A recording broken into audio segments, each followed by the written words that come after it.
നമ്മളെ സംബന്ധിച്ചിടത്തോളം നാം ഏറെ ആഗ്രഹിച്ചും പ്രാർത്ഥിച്ചും ഇരിക്കുകയാണ് വിശുദ്ധ റമദാനിലേക്കുള്ള ഒരു പ്രവേശനം എന്നത്. അല്ലാഹു സുബ്ഹാനഹു വ തആല ആയുരാരോഗ്യത്തോടു കൂടെ വരാനിരിക്കുന്ന റമദാനിലേക്ക് നമ്മളെ ബാക്കിയാക്കുമാറാകട്ടെ. പക്ഷെ സുഹൃത്തുക്കളെ, റമദാനിനെ കുറിച്ച് നമ്മൾക്ക് എല്ലാവർക്കും ഒരു ബോധമുണ്ടാകും. പക്ഷെ അതിന് മുൻപുള്ളൊരു മാസത്തെക്കുറിച്ച് പലപ്പോഴും ആളുകൾ അശ്രദ്ധയിലാണ് ഉണ്ടാവുക. അതുകൊണ്ട് തന്നെ ഈ ഒരു മാസത്തെ വളരെ ഗൗരവത്തിലായിരുന്നു നമ്മുടെ മുൻഗാമികൾ കണ്ടിട്ടുണ്ടായിരുന്നത്. അവർ അങ്ങേയറ്റം നന്മകളിൽ പരിശ്രമിച്ച ഒരു മാസമായിരുന്നു എന്നൊക്കെ മുൻഗാമികളുടെ ചരിത്രമെടുത്ത് പരിശോധിക്കുമ്പോൾ പലപ്പോഴും ഇന്ന് നമ്മൾ കണ്ടുകൊണ്ടിരിക്കുന്ന അശ്രദ്ധകൾ നമ്മുടെ മുൻഗാമികൾ കണ്ടിട്ടുണ്ടായിരുന്നില്ല എന്ന് മാത്രമല്ല, വളരെ ഗൗരവത്തിലായിരുന്നു അവരെല്ലാം ഈ ദിനരാത്രങ്ങളെ സമീപിച്ചിരുന്നത് എന്ന് നമുക്ക് കാണാൻ കഴിയും. മഹാനായ റസൂൽ കരീം സല്ലല്ലാഹു അലൈഹി വസല്ലമയെ കുറിച്ച് ആയിഷ റളിയല്ലാഹു അൻഹ പറയുന്നുണ്ട്, കാന റസൂലുള്ളാഹി സല്ലല്ലാഹു അലൈഹി വസല്ലം യസൂമു ഹത്താ നഖൂല ലാ യുഫ്തിറു. അല്ലാഹുവിന്റെ റസൂൽ സല്ലല്ലാഹു അലൈഹി വസല്ലം ഇങ്ങനെ നോമ്പ് നോറ്റുകൊണ്ടേയിരിക്കുന്നതാണ്. ഞങ്ങൾ പറയുമാറാകും അല്ലാഹുവിന്റെ റസൂൽ നാളെ നോമ്പായിരിക്കും. അങ്ങനെ നിരന്തരമായി കൂടെ നോമ്പ് നോറ്റിരുന്നതാണ്. വയുഫ്തിറു ഹത്താ നഖൂല ലാ യസൂമു വമാ റഅയ്തു റസൂലുള്ളാഹി സ്വല്ലല്ലാഹു അലൈഹി വസല്ലം. അഥവാ പ്രവാചകൻ സ്വല്ലല്ലാഹു അലൈഹി വസല്ലം അങ്ങനെയൊക്കെ ഇടക്കിടക്ക് നോമ്പ് നോൽക്കും. ചില മാസങ്ങളിൽ നിരന്തരമായിക്കൊണ്ട് നോമ്പ് നോൽക്കും, ചിലപ്പോൾ നിരന്തരമായിക്കൊണ്ട് നോമ്പ് നോൽക്കാതിരിക്കുന്ന സാഹചര്യങ്ങളൊക്കെ ഉണ്ടാകും.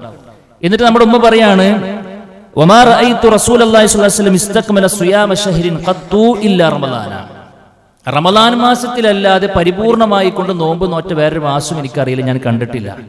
എന്നാൽ വമാ റഅയ്തുഹു അക്സറ സിയാമ മിൻഹു ഫീ ശഅബാന.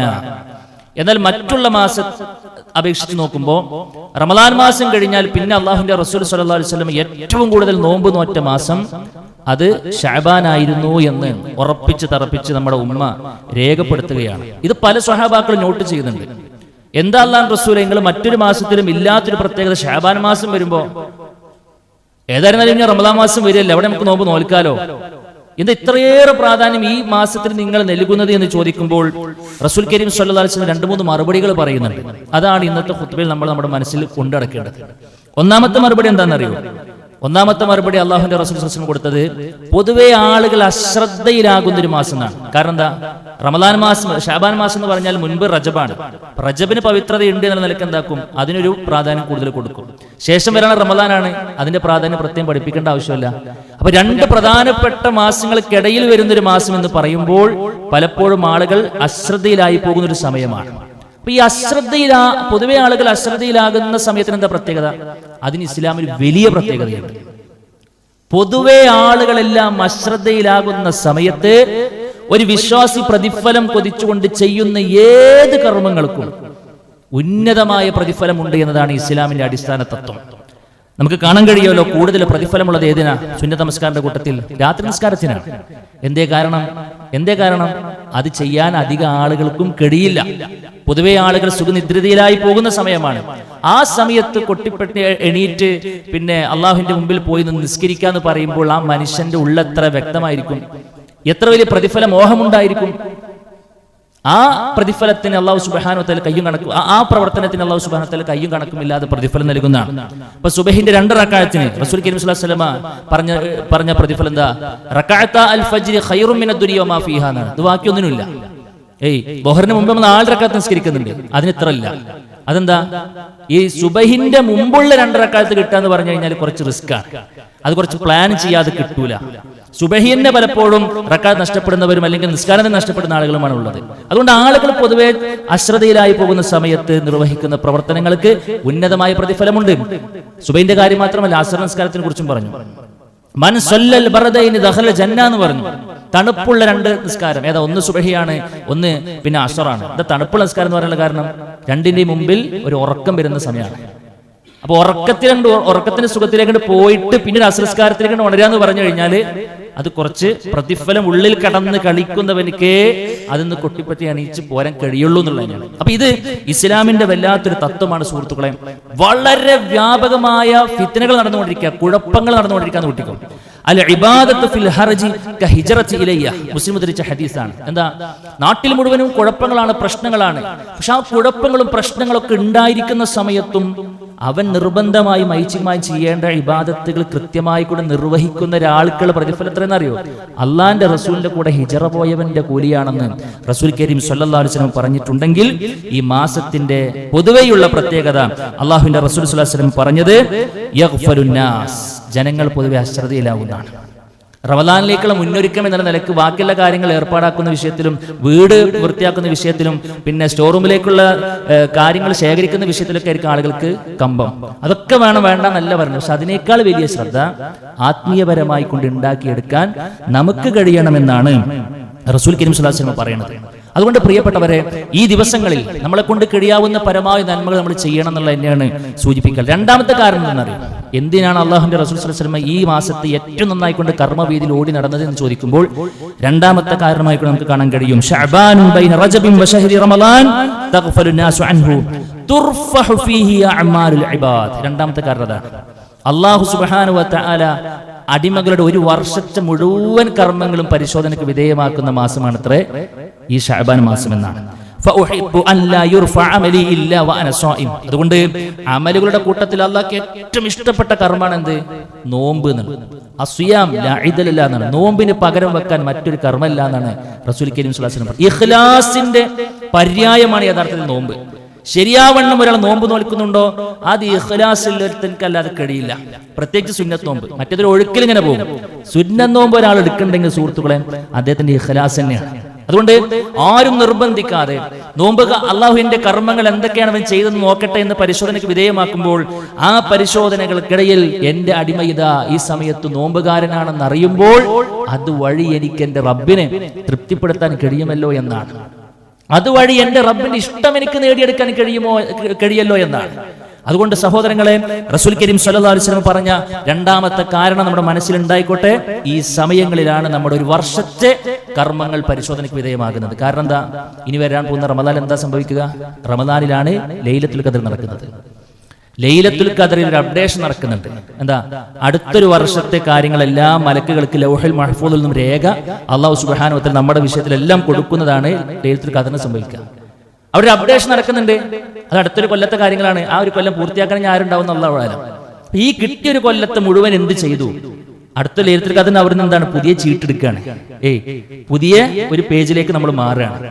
അപ്പൊ ഈ പേജിന്റെ അവസാനത്തെ വരികളാണ് ശഅബാൻ എന്നെന്താക്കണം നമ്മൾ മനസ്സിലാക്കണം. അതുകൊണ്ട് അവിടെ എങ്ങനെ എന്ന് അല്ലാഹു സുബ്ഹാനഹു വ തആല നോക്കുന്നുണ്ട്. ഈ കർമ്മങ്ങൾ ഉയർത്തപ്പെടുക എന്ന് പറയുമ്പോൾ ഓരോ ദിവസത്തിലുണ്ട്, ആഴ്ചയിലുണ്ട്, കൊല്ലത്തിലുണ്ട്. എല്ലാ ദിവസങ്ങളിലും അല്ലാഹു സുബ്ഹാനഹു വ തആലയുടെ പ്രത്യേക ഡ്യൂട്ടിയുള്ള മലക്കുകൾ വരുന്നുണ്ട്, അല്ലെ? സുബഹിക്ക് ഒരു ടീം വരുന്നുണ്ട്, അവർ അസർ വരെ ഉണ്ടാകുന്നതാണ്. അസറിന് മറ്റൊരു ടീം വരുന്നുണ്ട്, അവര് സുബഹി വരെ ഉണ്ടാകുന്നതാണ്. അസറിന് വരുന്ന സുബഹിക്ക് വരുന്ന ടീം അസറുമായിട്ടുള്ള ടീമിനെ എന്താക്കുന്നുണ്ട്? പരസ്പരം കാണുന്നുണ്ട്. അതുകൊണ്ടാണ് അള്ളാഹുവിന്റെ റസൂൽ സ്വല്ലല്ലാഹു അലൈഹി വസല്ലം പഠിപ്പിക്കുകയാണ്, അള്ളാഹുവിന്റെ അരികിലേക്ക് മലക്കുകൾ എത്തുമ്പോൾ അവർ ചോദിക്കുന്നതാണ്. എന്താ ചോദിക്കുന്നത്? നിങ്ങൾ വരുമ്പോൾ എന്റെ അടിമകളുടെ അവസ്ഥ എന്തായിരുന്നു എന്നാണ്. അപ്പൊ ഡ്യൂട്ടിക്ക് വന്നിറങ്ങി ഡ്യൂട്ടി നിർവഹിച്ച് കയറി പോകുന്ന മലക്കുകൾ പറയും, അള്ളാഹുവേ ഞങ്ങൾ ഇറങ്ങി ചെല്ലുമ്പോൾ അവർ നിസ്കാരത്തിലാണ്. ഏതാ നിസ്കാരം? സുബഹിയാണ്. ഞങ്ങൾ കയറി വരുമ്പോഴും ഒരു നിസ്കാരത്തിലാണ്. ഏതാ? സുബഹിക്ക് ഇറങ്ങിയ ടീം എപ്പോഴാണ് കയറുക? അസറിന് കയറുകയാണ്, അപ്പോൾ ഒരു നിസ്കാരത്തിലാണെന്നാണ്. അത് വല്ലാത്ത ഒരു എന്താ പറയാ ഒരു മേന്മയാണ്. നമ്മളെക്കുറിച്ച് റഹ്മാനായ റബ്ബിന്റെ സവിധത്തിൽ മലക്കുകൾ എന്നും പറയേണ്ടത് അവൻ നമസ്കാരത്തിൽ കണിശതയുള്ള ആള് എന്നാണ്. സഹോദരങ്ങളെ, ചുരുക്കി പറഞ്ഞു കഴിഞ്ഞാൽ എല്ലാ ദിവസവും നമ്മുടെ കർമ്മങ്ങൾ ഉയരപ്പെടുന്നുണ്ട്. അതേപോലെ തന്നെ ആഴ്ചയിൽ വെള്ളിയാഴ്ചയും തിങ്കളാഴ്ചയും വ്യാഴാഴ്ചയും നമ്മുടെ കർമ്മങ്ങൾ അള്ളാഹുവിന്റെ അരികിലേക്ക് ഉയർത്തപ്പെടുന്നുണ്ട് എന്ന് നമ്മൾ മനസ്സിലാക്കുക. ഇതിന്റെ ഒരു വലിയ ഉയർത്തപ്പെടലാണ്. ഒരു വർഷത്തെ മുഴുവൻ കണക്ക് കൂട്ടലുകൾ നടത്തപ്പെടുന്ന സമയങ്ങളാണ് ശഅബാനിലൂടെ എന്ന് പറയുമ്പോൾ നമ്മുടെ കർമ്മങ്ങൾ ഉയരുമ്പോൾ സഹോദരങ്ങളെ അവിടെ കാര്യപ്പെട്ട വിഭവങ്ങൾ ഉണ്ടാകണം എന്നുള്ളത് വളരെ ഗൗരവത്തിൽ നമ്മൾ ശ്രദ്ധിക്കണം എന്നുള്ളതാണ് സൂചിപ്പിക്കുവാനുള്ളത്. അവിടെ ഉയർന്ന സമയത്ത് നമുക്ക് കാര്യമായി കൊണ്ട് ഇസ്തിഗ്ഫാറുകൾ നടത്താൻ നമുക്ക് കഴിയണം. റഹ്മാനായ റബ്ബിനോട് പൊറുക്കന്നെ ചോദിക്കാൻ നമുക്ക് കഴിയണം. അള്ളാഹുവിനോട് ആത്മാർത്ഥമായി കൊണ്ട് പൊറുക്കന്നെ ചോദിക്കാൻ കഴിയണം. റമദാൻ വരട്ടെന്ന് കാത്തിക്കല്ല. എന്തിനങ്ങനെ പറയണമെന്നറിയോ? എല്ലാ നിലയ്ക്ക് ഈ സമയത്ത് നമ്മളൊരു മാനസിക വിശുദ്ധി ഉണ്ടാക്കിയെടുക്കണം. അതെന്താ അങ്ങനെ പറയാനുള്ള കാരണം? റമദാൻ എന്ന് പറഞ്ഞാൽ സുഹൃത്തുക്കളെ ഓരോ സെക്കൻഡും വിലപ്പെട്ടതാണ്, ഓരോ സെക്കൻഡും കനപ്പെട്ടതാണ്. ഈ സമയങ്ങളിൽ നാം നിർവഹിക്കുന്ന പുണ്യം പോലെയല്ല റമദാനിലെ പുണ്യം. വാരിക്കോരി തരാൻ പോവുകയാണ്.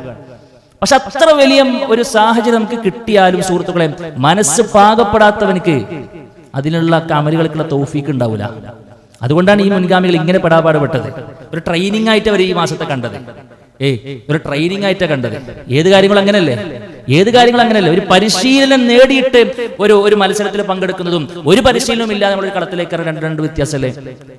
ശഅബാൻ മാസത്ത് ശരിയായി കർമ്മങ്ങളെല്ലാം ചെയ്തു നോക്കി ഒന്ന് പരിശീലിച്ചു, ഒന്ന് നോമ്പൊക്കെ നോറ്റോക്കിയ കുറച്ച് ക്ഷീണം ഉണ്ടാവും. അതൊക്കെ ആ നിലക്ക് ശാരീരിക മാനസികപരമായി കൊണ്ടുള്ള എല്ലാ നിലക്കുള്ള ഒരു സെറ്റപ്പ് ഒക്കെ വന്നിട്ട് അതിന് ശരീരമൊക്കെ പാകപ്പെട്ട് റമദാനിലേക്ക് കിടക്കുമ്പോഴോ അന്ന് പിന്നെ വലിയ ക്ഷീണമൊന്നും ഉണ്ടാവില്ല. അന്ന് വലിയ പ്രയാസം. ഇപ്പൊ രണ്ടാമത്തെ പത്തിന് നമ്മൾ വലിയ ക്ഷീണം അറിയലുണ്ടോ? ഒന്നാമത്തെ രണ്ടാമത്തെ ദിവസമൊക്കെ എന്തൊരു കഥ. അതെന്തുകൊണ്ട് വെച്ച് കഴിഞ്ഞാൽ നമ്മൾ അന്നാ തുടങ്ങിയെന്നുള്ളതുകൊണ്ടാണ്. നമ്മൾ അന്നാണ് തുടങ്ങിയത്. അതുകൊണ്ട് സുഹൃത്തുക്കളെ, ക്ഷീണിച്ചൊരു ഭാഗത്ത് കടന്നു കഴിഞ്ഞാൽ മറ്റു ആരാധനകൾക്കുള്ള സമയം അവിടെ പോയി കിട്ടുന്നതാണ് വിഷയം. അതുകൊണ്ടാണ് റമദാൻ മാസത്തിലെ എല്ലാ സമയവും സേവ് ചെയ്യാൻ വേണ്ടി, ഉപയോഗപ്പെടുത്താൻ വേണ്ടി നമ്മുടെ മുൻഗാമികൾ ഈ ഒരു സമയത്തെ ഏറ്റവും നന്നായി കൊണ്ട് ഉപയോഗപ്പെടുത്തിയതാണ്. പിന്നെന്താ അറിയോ, നോമ്പൊക്കെ നോക്കാന്ന് പറഞ്ഞാൽ നേരത്തെ പറഞ്ഞ നല്ല ഇഖ്ലാസ് ഉണ്ടോന്ന് പറഞ്ഞില്ലേ. നോമ്പൊക്കെ നോക്കാന്ന് പറഞ്ഞ ആ നോമ്പ് നോറ്റൊരുത്തൻ അവന് വെറുതെ ഇരിക്കൂലല്ലോ, അവന് കാര്യമായിക്കൊണ്ട് പ്രാർത്ഥിക്കും. റഹ്മാനായ റബ്ബിലേക്ക് ഏതായിരുന്നാലും മടുക്കും അല്ലെ.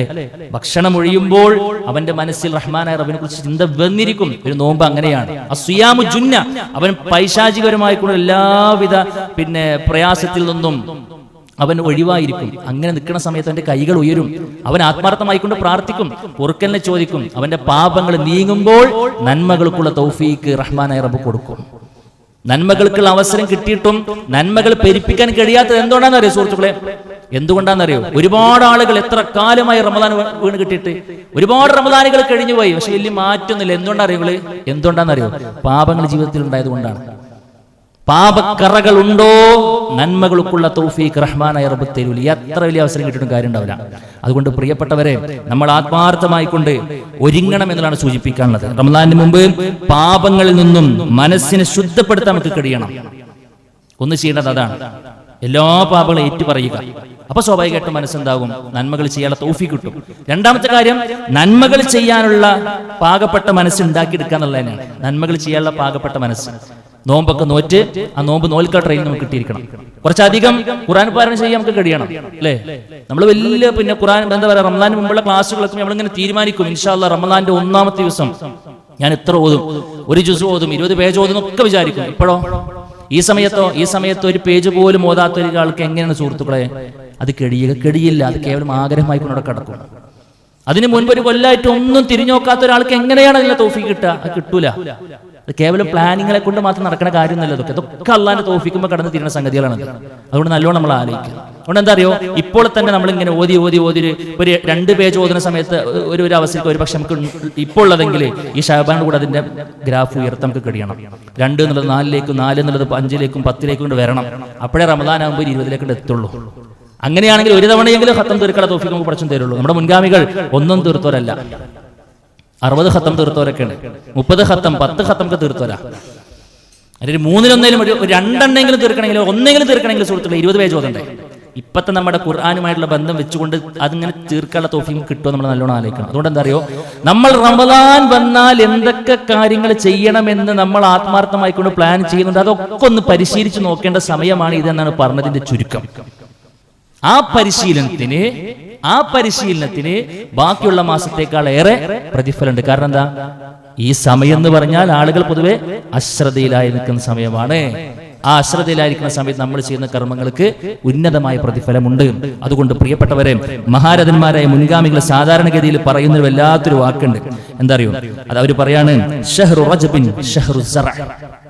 ഏതൊരു നാടൻ മനുഷ്യന്മാർക്കും തിരിയുന്ന ഒരു കാരണമാണ്. എന്താ, റജബ് എന്ന് പറഞ്ഞു കഴിഞ്ഞാൽ കൃഷി ഇറക്കാനുള്ള സമയമാണ്, വിത്തൊക്കെ പാകാനുള്ള സമയമാണ്. എന്നിട്ടോ വശഹ്റു ശഅബാൻ ഷഹ്റു സഖിയിൻ ലിസ്സറഅ. താൻ വിതച്ച ആ ഒരു വിത്തുണ്ടല്ലോ, അതെന്താക്കണം, അതിന് വെള്ളം ഒഴിച്ചു കൊടുക്കേണ്ട സമയമാണ്. പിന്നെയോ വശഹ്റു റമദാൻ ഷഹ്റു ഹസാദിസ് സറഅ എന്ന് പറഞ്ഞാൽ എന്താ, ആ കൃഷി മുഴുവനും കൊയ്യാനുള്ള സമയമാണ് എന്ത്, റമദാൻ മാസമാണ്. ആ കൊയ്ത്ത് നമുക്ക് 1-ാമത്തെ ദിവസം നടത്തണമെന്നുണ്ടെങ്കിൽ, അന്ന് വിളവെടുപ്പ് നടക്കണമെന്നുണ്ടെങ്കിൽ ഇപ്പോൾ നമ്മൾ വിത്തുകൾ ഇറക്കിക്കൊണ്ടിരിക്കണം, അതിന് വെള്ളം നൽകിക്കൊണ്ടിരിക്കണം. ഇൻഷാ അല്ലാഹ് റമദാൻ ആകുമ്പോൾ ഒരു നന്മക്കും നമുക്കൊരു മടിയില്ലാതെ ചെയ്യാൻ, ആസ്വദിച്ചുകൊണ്ട് ചെയ്യാൻ, അതിന്റെ ആത്മാവിന്റെ അങ്ങേയറ്റത്തേക്ക് എത്തി നിന്നുകൊണ്ട് ചെയ്യാൻ നമുക്ക് കഴിയണം. അത് കഴിയും. നമ്മുടെ മുൻഗാമികൾ എങ്ങനെ ജീവിച്ചെന്ന് നാം ശരിച്ച് പഠിക്കുന്നുണ്ടോ ശഅബാനിൽ എങ്ങനെയാണ് നമ്മുടെ മുൻഗാമികളെ നമ്മൾ നോക്കുന്നുണ്ടോ അവിടെ ചിലതൊക്കെ നമുക്ക് പകർത്താനുണ്ട്. നമ്മുടെ മുൻഗാമികൾ പോയ വഴിയാണ് സ്വർഗ്ഗപാതയെങ്കിൽ പ്രിയപ്പെട്ടവരെ, ശഅബാനിൽ എങ്ങനെയായിരുന്നു നമ്മുടെ മുൻഗാമികൾ സ്വർഗത്തിന് വേണ്ടി പ്ലാൻ ചെയ്തത് എന്ന് കൃത്യമായി കൊണ്ട് പഠിച്ച് മനസ്സിലാക്കി അതിനനുസരിച്ച് നമ്മുടെ ജീവിതവും നാം ക്രമപ്പെടുത്തി മുന്നോട്ട് പോവുക. ഇനിയുള്ള സമയങ്ങൾ വളരെ വിലപ്പെട്ടതാണ്. ഓരോരുത്തരുടെയും കഴിവും സാഹചര്യം ഒക്കെ അനുസരിച്ച് നോമ്പ് നോൽക്കാൻ കഴിയുന്നവർ അങ്ങനെ നോമ്പ് നോൽക്കുക. ഇനി അതിന് കഴിയാത്തവരുണ്ടോ? സ്വതക്കകളാണ് നമുക്ക് അധികരിപ്പിക്കാൻ കഴിയുക, സ്വതക്കകൾ നമ്മൾ അധികരിപ്പിക്കുക. സുന്നത്ത് നമസ്കാരങ്ങൾ അധികരിപ്പിക്കാൻ കഴിയുമോ നമുക്ക്? എങ്കിൽ അത് ചെയ്യുക. വിശുദ്ധ ഖുർആനുമായി കൊണ്ട് നല്ലൊരു ബന്ധം ഉണ്ടാക്കിയെടുക്കാൻ കഴിയുമോ? അങ്ങനെ ചെയ്യുക. ഷഹറുൽ ഖുർആ എന്നാണ് പണ്ഡിതന്മാർ വിശദീകരിച്ചത്. ഷഹറുൽ ഖുർആ, ഖുർആൻ പാരായണക്കാരുടെ മാസം എന്നാണ് ശഅബാനിനെ കുറിച്ച് പണ്ഡിതന്മാർ പറഞ്ഞതെങ്കിൽ ഇൻഷാ അല്ലാഹ് റമളാൻ വന്നാൽ നമുക്ക് ഒരു അപരിചിതത്വവും നന്മയുടെ വിഷയത്തിൽ ഉണ്ടാകരുത്. എല്ലാം ഉള്ളിൽ തട്ടി ചെയ്യാൻ നമുക്ക് കഴിയണം. അതിനുള്ള ഏറ്റവും നല്ല മണ്ണാണ് ശഅബാൻ എന്ന് മനസ്സിലാക്കിയിട്ട് അതിനെ ആ നിലയ്ക്ക് തന്നെ തുടക്കം മുതൽ തന്നെ ഉപയോഗപ്പെടുത്താൻ നമ്മൾ പ്രത്യേകം ശ്രദ്ധിക്കുക. റഹ്മാനായ റബ്ബിനോട് തൗഫീഖിന് വേണ്ടി ആത്മാർത്ഥമായി കൊണ്ട് പ്രാർത്ഥിക്കുക. അല്ലാഹു സുബ്ഹാനഹു വ തആല തൗഫീഖ് നൽകി അനുഗ്രഹിക്കുമാറാകട്ടെ. അഖൂലു ഖൗലി ഹാദാ അസ്തഗ്ഫിറുല്ലാഹ ലി വലക്കും വലിജമീഇൽ മുസ്ലിമീൻ വസ്തഗ്ഫിറു മിൻ കുല്ലി ദം ഇന്നഹു ഹുവൽ ഗഫൂറുർ റഹീം.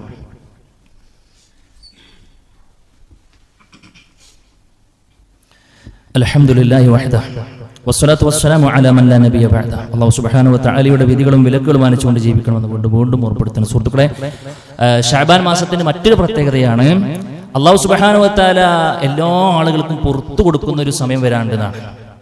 സ്വഹീഹായ ഹദീസ് നമുക്ക് കാണാൻ കഴിയും. മുആദ് ബിൻ ജബൽ റളിയല്ലാഹു അൻഹു ഹദീസിൽ യത്തലിഉ അല്ലാഹു ഇലാ ജമീഇ ഖൽഖിഹി ലൈലത്തൻ നിസ്ഫി മിൻ ശഅബാൻ. ശഅബാന്റെ പകുതിയാകുന്ന സമയത്ത് അല്ലാഹു സുബ്ഹാനഹു വ തആല ഒന്നാം ആകാശത്തേക്ക് ഇറങ്ങി വരുമെന്നും അടിമകളിലേക്ക് നോക്കുമെന്നും ഫയഗ്ഫിറു ലിജമീഇ ഖൽഖിഹി, അല്ലാഹുവിന്റെ മുഴുവൻ അടിയാന്മാർക്കും അല്ലാഹു പുറത്തു കൊടുക്കും. രണ്ട് ടീമിനെ മാറ്റി നിർത്തി, രണ്ട് കാറ്റഗറിയെ രണ്ട് ടീമിനോട് മാറ്റി നിർത്തി. ഇല്ലാ ലിമുശ്രിക്കിൻ, ജീവിതത്തിൽ ശിർക്ക് വെച്ച് പുലർത്തുന്ന ആളുകൾക്ക് അല്ലാഹു സുബ്ഹാനഹു വ തആല പുറത്തു കൊടുക്കൂലെന്നാണ്. അത് കട്ടായമാണ് സുഹൃത്തുക്കളെ. ബാക്കി എല്ലാ പാപങ്ങളും റഹ്മാനായ റബ്ബ് നമ്മൾ ചോദിക്കാതെ ഇരക്കാതെ തന്നെ ഒരു പക്ഷേ പുറത്ത് തന്നേക്കാം. പക്ഷെ അല്ലാഹു സുബ്ഹാനഹു വ തആല ശിർക്ക് എന്ന പാതകം വന്നാൽ അത് നമ്മൾ തൗബ ചെയ്യാതെ തീരില്ല. അതുകൊണ്ട് ആത്മാർത്ഥമായി കൊണ്ട് ചിന്തിച്ചോളൂ സുഹൃത്തുക്കളെ, ശിർക്കിന്റെ ഒരു ചെറിയ ഒരു പൊട്ട് ജീവിതത്തിൽ വന്നിട്ടുണ്ടോ ഈ ജീവിതം വേസ്റ്റാണ്. നമ്മൾ ജീവിച്ചു എന്നതിന് അർത്ഥമല്ല, വേറെ എന്തെങ്കിലും പറയാല്ല. ഒരു തരിമ്പ് കർമ്മം നാളെ പരലോകത്ത് എടുക്കണ്ടാവില്ല. നന്മയുടെ തുലാസിലുള്ള എല്ലാം നഷ്ടപ്പെട്ടിട്ടുണ്ടാവും സുഹൃത്ത്. ഓട്ടക്കൊട്ടയിൽ വെള്ളം കോരിയവന്റെ നിർഭാഗ്യത നാളെ പരലോകത്ത് അനുഭവിക്കേണ്ടി വരും. അതുകൊണ്ട് ഖൽബിലുള്ളത് അല്ലാഹ് മാത്രമെന്ന് ചിന്തിച്ചോളി. അല്ലാഹനെ വിട്ടിട്ട് കളിക്കേണ്ട. പരീക്ഷണം ഉണ്ടെങ്കിലും ഹസ്ബി അല്ലാഹ് എന്ന് പറഞ്ഞോളി. ഹസ്ബി അല്ലാഹ് വ നിഅമൽ വക്കീൽ എന്ന ആശയത്തിന് അപ്പുറത്തേക്ക് ഒരു സ്റ്റെപ്പ് പ്രിയപ്പെട്ടവരെ നമുക്ക് വേണ്ട. ഒരു ഏലസ് നമുക്ക് വേണ്ട, ഒരു ഐക്കല് നമുക്ക് വേണ്ട, ഒരു ജാറ നമുക്ക് വേണ്ട, അള്ളാഹു വിട്ടിട്ടൊരു കളിയും നമുക്ക് വേണ്ട. ദയവ് ചെയ്ത് അത് വന്നോ അതിന്റെ പേരാണ് ശിർക്ക്. അത് പഠിച്ചോളി നമ്മൾ നന്നായിട്ട്. അല്ലാഹ് പറയാണ് എത്ര വലിയ ഓഫറൊക്കെ തന്നിട്ടും തിരിഞ്ഞു നോക്കൂല എന്നാണ്. ഖദിംനാ ഇലാ മാ അമിലൂ മിൻ അമലിൻ ഫജഅൽനാഹു ഹബാഅൻ മൻസൂറ. അവന്റെ എല്ലാ കർമ്മങ്ങളിലേക്കും നാളെ ഞാൻ പരലോകത്ത് പോകും. അവന്റെ ഹജ്ജാകട്ടെ, ഉംറയാകട്ടെ, കോടികളുള്ള പിന്നെ സ്വതക്കകളാകട്ടെ, വളരെ മനോഹരമായി ചെയ്തു തീർത്ത അവന്റെ നിസ്കാരമാകട്ടെ, കുടുംബ ബന്ധമാകട്ടെ, മക്കളെ പോറ്റിയതാകട്ടെ, കുടുംബത്തെ നല്ല നിലക്ക് കൊണ്ടു നടന്നതിന് വേണ്ടി അവൻ ചെലവഴിച്ച സമ്പാദ്യമാകട്ടെ, അവൻ അനുഭവിച്ച ത്യാഗങ്ങളാകട്ടെ, ഒരു വിലയുമില്ല എന്ന് മാത്രമല്ല ഫജഅൽനാഹു ഹബാഅൻ മൻസൂറ, കടഞ്ഞെടുത്ത ധൂളികളെ പോലെയാക്കുന്നതാണ്. അതുകൊണ്ട് റബ്ബിനോട് ചോദിക്കും സുഹൃത്തുക്കളെ, അല്ലാഹു സുബ്ഹാനഹു വ തആല വെച്ച ഒന്നാമത്തെ മാനദണ്ഡം അതാണ്. എനിക്കെന്റെ റബ്ബ് മതി. അലൈസല്ലാഹു ബികാഫിൻ അബ്ദാന്ന് ഒരിടത്ത് ഖുർആൻ ചോദിക്കുമ്പോൾ വേണ്ടാന്നാണ് നമ്മുടെ തീരുമാനം. അല്ലല്ലോ, വേണമെന്നാണ്. എനിക്കെന്റെ റബ്ബ് മതി. ഹസ്ബി അല്ലാഹന്റെ അർത്ഥം അതാണ്. ഹസ്ബി അല്ലാഹന്റെ അർത്ഥം അതാണ്. അതുകൊണ്ട് ഉള്ളിൽ തൗഹീദിനെ ഒന്നുകൂടെ അരക്കെട്ടുറപ്പിക്കുക.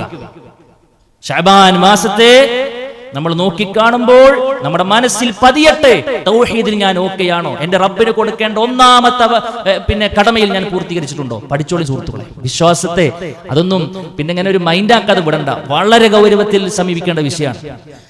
രണ്ടാമത്തെ കാര്യം എന്താണെന്നറിയോ? രണ്ടാമത്തെ കാര്യം പറഞ്ഞു മുഷാഹിൻ, അകാരണമായി കൊണ്ട് പരസ്പരം പിണങ്ങി നിൽക്കുന്ന ആളുകൾ അവരുടെ കർമ്മങ്ങളേക്കും അള്ളാഹുവിന്റെ അടുത്ത് വരയില്ല എന്നാണ്, അവർക്കും ഈ ഓഫർ ഇല്ല എന്നാണ്. കഴിഞ്ഞ ഖുതുബയിൽ നമ്മൾ കാര്യങ്ങളൊക്കെ പറഞ്ഞതാണ്, ബന്ധം ചേർക്കേണ്ടതിന്റെ പവിത്രതയും അതിന്റെ മഹത്വം കാര്യങ്ങളൊക്കെ. മഹത്വം മാത്രമല്ല സുഹൃത്തുക്കളെ, ഇങ്ങനെ കുറച്ച് ഇടങ്ങറുള്ള കേസുണ്ടായിരുന്നു. അതുകൊണ്ട് അനാവശ്യമായി ഈഗോ നമുക്ക് വേണ്ടട്ടുണ്ട്. പരലോകത്തെ ബാധിക്കുന്ന ഒരു കേസുകൊണ്ട് നമ്മൾ കളിക്കണ്ട. ചിലപ്പോൾ നമ്മൾ വിട്ടുകൊടുത്ത ആളുകൾ നമ്മളങ്ങനെ എന്തപ്പോ എൻ്റെ കഥ എന്നൊക്കെ ചോദിച്ചോളും. ഓരോ നാണെന്ന് പറയാൻ പറ്റില്ല എന്ന് പറഞ്ഞ സമൂഹത്തിൽ നമ്മൾ താഴ്ത്തി കെട്ടിക്കോളും. നമ്മുടെ എവിടെ നമ്മൾ താഴ്ന്നാലും സുഹൃത്തുക്കളെ റബ്ബിന്റെ അടുത്ത് നമുക്ക് ഉയരം നമുക്ക് കഴിയണം. അതുകൊണ്ട് ആ കാര്യം നമ്മൾ ശ്രദ്ധിച്ചാൽ അകാരണമായി കൊണ്ടൊരു ബന്ധവും ഞാൻ വിച്ഛേദിച്ചിട്ടില്ല എന്ന് നെഞ്ചത്ത് കൈവച്ചിരിക്കുന്ന ആളുകൾ ആർക്ക് പറയാൻ കഴിയും? അവർക്കുള്ളതാണ് ശഅബാൻ, അവർക്കുള്ളതാണ് റമദാൻ, അവർക്കുള്ളത് മാത്രമാണ് റമദാൻ. ഈ മാനദണ്ഡങ്ങൾ പൂർത്തിയാക്കാതെ ഈ ഖുത്ബക്ക് സുഹൃത്തുക്കളെ വിലയില്ല, ആദ്യ ഖുത്ബക്ക് ഒരു വിലയുമില്ല. അതുകൊണ്ട് നല്ലോണം ഉള്ളിലേക്ക് ഒന്ന് ശരിക്കാഴ്ന്നിറങ്ങി ചിന്തിച്ചാൽ റബ്ബിനടുത്ത് കഴിച്ചിലാകുമോ എന്നുള്ളത്, രക്ഷപ്പെടുമോ എന്നുള്ളത് നല്ലോണം ആലോചിച്ചോളൂ. അതുകൊണ്ട് പരസ്പരം തെറ്റി നടക്കുന്ന അവസ്ഥ വേണ്ട. പിന്നെ തിങ്കളാഴ്ചന് വ്യാഴാഴ്ചന് കാര്യമൊക്കെ പറഞ്ഞ കേസാണിത്. അല്ലാഹു സുബ്ഹാനഹു വ തആല മലക്കുകൾ കൊടുക്കുന്ന ഓർഡറാണ് അൻദിറൂ ഹാദൈനി ഹത്താ യസ്ലിഹ. പിണങ്ങി നിൽക്കുന്ന ആളുകളുണ്ടെങ്കിൽ ഒലപ്പെടുക്കണ്ടെന്നാണ്, ഒന്ന് വെയിറ്റ് ചെയ്താളി, ഓരോന്ന് സുലിഹിലെത്തോ, പരസ്പരം രഞ്ജിപ്പുണ്ടാക്കോ, ആ പറഞ്ഞൊക്കെ ഒന്ന് ഡീലാക്കോ, അതുവരെ ഒന്ന് വെയിറ്റ് ചെയ്താളെന്നാണ് മലക്കുകൾ കൊടുക്കുന്ന ഓർഡർ. അതാണ് മലക്കൾ ലംഘിക്കോ. ഇത് അവരെ എഴുതി വെച്ചാലല്ലേ നാളെ നമ്മുടെ തുലാസിൽ തൂങ്ങുള്ളൂ സുഹൃത്തുക്കളെ, എഴുതണ്ടെന്നാണ് കൽപ്പന. അതുകൊണ്ട് ആലോചിച്ചോളി, ഈഗോ നമുക്ക് വേണ്ട. പരലോകം ആലോചിച്ച് അവനവന്റെ കർമ്മങ്ങൾ ആലോചിച്ച് ആറടി മണ്ണിൽ കിടക്കേണ്ട രംഗം നെഞ്ചകത്തേക്ക് എടുത്തു വെച്ച് ഒന്ന് മനസ്സ് തട്ടി ചിന്തിച്ചാളി, മാറാൻ നമുക്ക് കഴിയും. ഇൻഷാ അല്ലാഹു തൗഫീഖ് നൽകി അനുഗ്രഹിക്കുമാറാകട്ടെ. മറ്റൊരു പ്രധാനപ്പെട്ട കാര്യം എന്താണെന്നറിയോ സുഹൃത്തുക്കളെ, അള്ളാഹ്ക്കുള്ള കടം ബാക്കിയാക്കിയിട്ട് ആരെങ്കിലും ഇരിക്കുന്നുണ്ടെങ്കിൽ, അഥവാ കഴിഞ്ഞ റമദാനിൽ നഷ്ടപ്പെട്ടു പോയ നോമ്പിനെ കുറിച്ച് എന്തെങ്കിലും വീട്ടാൻ ബാക്കിയുണ്ടെങ്കിൽ, വിശിഷ്യ നമ്മുടെ സഹോദരിമാർ നല്ലോണം ശ്രദ്ധിക്കുക. അത് പിന്നെ നോറ്റ് വീട്ടാനുള്ള അവസാന സമയങ്ങളിലേക്കാണ് പോകുന്നത്.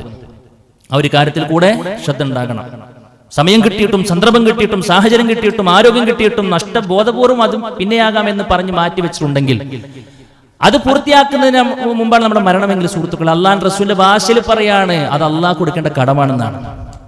അള്ളാഹിന്റെ മുമ്പിൽ കടക്കാരനായിക്കൊണ്ട് പോകേണ്ട ഗതികേടുണ്ടാവും. അതുകൊണ്ട് ഇനി ഒരു മാറ്റിവെക്കൽ വേണ്ട. അതിന്റെ സമയം അതിക്രമിച്ചിട്ടുണ്ട്. ഇത് അതിന്റെ അവസാന സമയമാണ്. ഇൻഷാ അല്ലാഹ് ഒരു കാര്യം എന്റെ പ്രിയപ്പെട്ട സുഹൃത്തുക്കൾ, സഹോദരിമാർ വിശിഷ്യ ശ്രദ്ധിക്കണമെന്നുള്ളതാണ് സൂചിപ്പിക്കണം. ഏതായിരുന്നാലും ഇൻഷാ അല്ലാഹ് പറഞ്ഞതിന്റെ ചുരുക്കം സുഹൃത്തുക്കൾ നമ്മുടെ മുമ്പിലേക്ക് ഇൻഷാ അല്ലാഹ് അള്ളാഹ് നമുക്ക് ആയുസ് നീട്ടി തരികയാണെന്ന് അറിയാൻ പറ്റില്ല. ആരൊക്കെ ബാക്കി ഉണ്ടാവുമെന്ന് നമുക്ക് ഒരു ഉറപ്പില്ല സുഹൃത്തുക്കളെ. പറയുന്ന ഞാനോ കേൾക്കും നമ്മൾ ആരാണ് റമദാനൊക്കെ വരുമ്പോൾ ബാക്കിയുണ്ടെന്ന് പറയാൻ പറ്റൂല. നമ്മൾക്ക് ആഗ്രഹിക്കേണ്ട ഇൻഷാ അല്ലാഹ് ആത്മാർത്ഥമായി കൊണ്ട് പ്രാർത്ഥിച്ചോളൂ. ഒരു കേടും ദീനും പ്രയാസം ഒന്നുമില്ലാതെ ആഫിയത്തോടുകൂടി ഇൻഷാ അല്ലാഹ് റമദാനെ ഇരു കൈകൾ നീട്ടി സ്വീകരിക്കുവാനും കർമ്മവീതിയിൽ ഓടി നടക്കാനും നാളിതുവരെ ചെയ്തു വെച്ച എല്ലാ തിന്മകളും പൊരുത്തപ്പെടിപ്പിക്കുവാനും കഴുകിക്കളയുവാനും നന്മയുടെ വിഹായസിലേക്ക് പാറിപ്പറക്കാനും സ്വർഗത്തിന്റെ ഉന്നതിയിലേക്ക് കുതിക്കാനും നരകത്തിന്റെ ദറകാത്തിൽ നിന്ന് രക്ഷപ്പെടാനൊക്കെ ഉള്ള തൗഫീഖാണ് നമ്മുടെ മുമ്പിൽ വരാനുള്ളത്. അതിന് ഈ പറയപ്പെട്ട രണ്ട് മാനദണ്ഡം നമ്മൾ ആദ്യം ശ്രദ്ധിക്കുന്നതോടൊപ്പം അതിന്റെ ശ്രദ്ധിക്കുന്നതോട് കൂടെ ഇൻഷാ അല്ലാഹ് തൗഫീഖിന് കൂടെ നമ്മൾ പിന്നെ ആത്മാർത്ഥമായി കൊണ്ട് പ്രാർത്ഥിച്ചാൽ ഇൻഷാ അല്ലാഹ് റഹ്മാനായ റബ്ബ് റമദാൻ നമുക്ക് സമ്മാനിക്കും. അല്ലാഹു സുബ്ഹാനഹു വ തആല ആ നല്ല നിയ്യത്ത് വെച്ചോളൂ. ഇൻഷാ അല്ലാഹ് നല്ല നിയ്യത്ത് വെച്ചോളൂ. നല്ല നിയ്യത്തിൽ ഉണ്ടെങ്കിൽ ഇൻഷാ അല്ലാഹ് അതിന് മുമ്പ് മരിച്ചു കഴിഞ്ഞാൽ ആ നിയ്യത്തിന്റെ അടിസ്ഥാനത്തിലാണ് നമ്മൾ ഉണ്ടാകുക. അല്ലാഹു തൗഫീഖ് നൽകി അനുഗ്രഹിക്കുമാറാകട്ടെ.